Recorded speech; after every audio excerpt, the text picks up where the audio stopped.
Shalom sahabat Kuntum yang terkasih, kita jumpa lagi di akhir pekan pertama bulan Agustus tahun 2023. Hari ini adalah hari Sabtu tanggal 5 Agustus tahun 2023, di mana kita merayakan pemberkatan gereja Basilik Santa Perawan Maria. Hari ini merupakan hari biasa dalam pekan biasa yang ke-17 dengan warna liturgi adalah hijau. Kuntum pada pagi hari ini mengambil tema Fiat Justitia Ruat Caelum. Sahabat Kuntum yang terkasih, struktur bacaan kita pada pagi hari ini terdiri dari bacaan pertama yang diambil dari kitab Imamat 25 ayat 1 dan ayat 8 sampai dengan 17. Mazmur tanggapan diambil dari kitab Mazmur 67 ayat 2 sampai dengan 3, 5 dan ayat 7 sampai dengan 8. Bait pengantar Injil diambil dari Injil Matius 5 ayat 10. Dan bacaan Injil pada pagi hari ini diambil dari Injil Matius 14 ayat 1 sampai dengan 12. Bacaan Injil pada hari ini dapat kita baca pula dalam Injil Markus 6 ayat 14 sampai dengan 29 dan Injil Lukas 9 ayat 7 sampai dengan 9. Bacaan Injil pada hari ini sama dengan bacaan Injil pada hari Sabtu tanggal 30 Juli tahun 2022. Sahabat Kuntum yang terkasih, saya akan bacakan bacaan Injil kita pada pagi hari ini yang diambil dari Injil Matius 14 ayat 1 sampai dengan 12. Yohanes Pembaptis dibunuh. Pada masa itu sampailah berita-berita tentang Yesus kepada Herodes, raja wilayah. Lalu ia berkata kepada pegawai-pegawainya, "Inilah Yohanes Pembaptis, ia sudah bangkit dari antara orang mati dan itulah sebabnya kuasa-kuasa itu bekerja di dalamnya."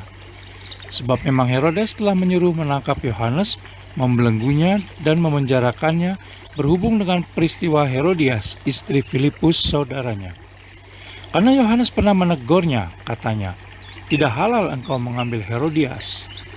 Herodes ingin membunuhnya, tetapi ia takut akan orang banyak yang memandang Yohanes sebagai nabi. Tetapi pada hari ulang tahun Herodes, menarilah anak perempuan Herodias di tengah-tengah mereka dan menyukakan hati Herodes.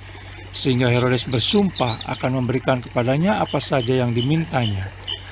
Maka setelah dihasut oleh ibunya, anak perempuan itu berkata, "Berikanlah aku di sini kepala Yohanes Pembaptis di sebuah talam."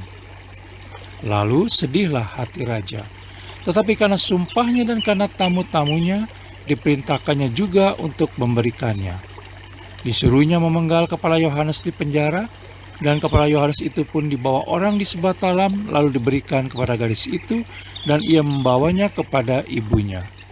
Kemudian datanglah murid-murid Yohanes Pembaptis, mengambil mayatnya dan menguburkannya.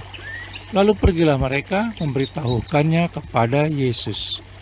Demikianlah Injil Tuhan, terpujilah Kristus.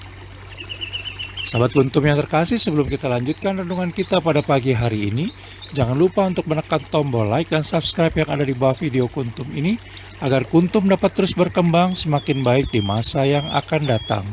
Sebelumnya saya sampaikan terima kasih dan mari kita lanjutkan renungan kita pada pagi hari ini. Sahabat Kuntum yang terkasih, Correctio Fraterna atau sebuah istilah dalam bahasa Latin merupakan cara bertegur sapa dalam suasana persaudaraan yang dilakukan untuk menegur, meluruskan, mengarahkan, atau mengapresiasi sikap dan perilaku sesama.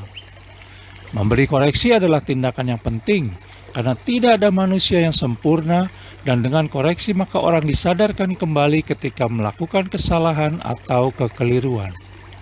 Dalam kitab Yeremia 26 ayat 11 sampai dengan 16 dan ayat 24, dan di dalam kitab Yeremia 1 ayat 17 sampai dengan 19, Allah Tritunggal Maha Kudus meneguhkan Yeremia untuk berani menyampaikan apa yang diperintahkannya tentang nilai-nilai keadilan, kebenaran, dan pertobatan. Yeremia diperintahkan untuk tidak gentar menghadapi kedegilan dan kekerasan hati manusia yang cenderung berbuat jahat. Sementara dalam bacaan Injil pada hari ini yang diambil dari Injil Matius 14 ayat 1 sampai dengan 12, berkisah tentang kematian Yohanes Pembaptis akibat menegur Herodes yang telah mengambil Herodias, istri Filipus saudaranya.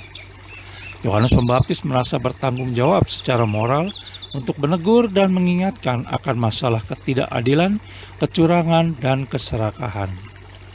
Kita pun juga diutus Allah Tritunggal Maha Kudus untuk mewartakan keadilan, kebenaran, dan pertobatan, seperti Yeremia dan Yohanes Pembaptis. Bahkan, ada adagium hukum yang mengatakan fiat justitia ruat celum, yang berarti tegakkanlah hukum walau langit runtuh.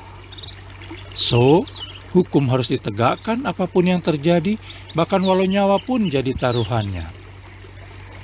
Sahabat Kuntum yang terkasih, selalu ada konsekuensi dari setiap pewartaan. Oleh karena itu, kita mesti menyelami cara hidup dan budaya dimanapun kita berada, agar mampu mewartakan sabda Allah Tritunggal Maha Kudus dengan baik. Kita harus menjadi teladan dengan menghayati nilai-nilai kehidupan yang kita sampaikan. Allah Tritunggal Maha Kudus akan senantiasa menyertai orang yang berpegang pada kebenaran dan kebaikan. Sahabat Kuntum yang terkasih, bila ingin lebih jelas lagi, silakan melihat kepada deskripsi yang ada di bawah video Kuntum ini.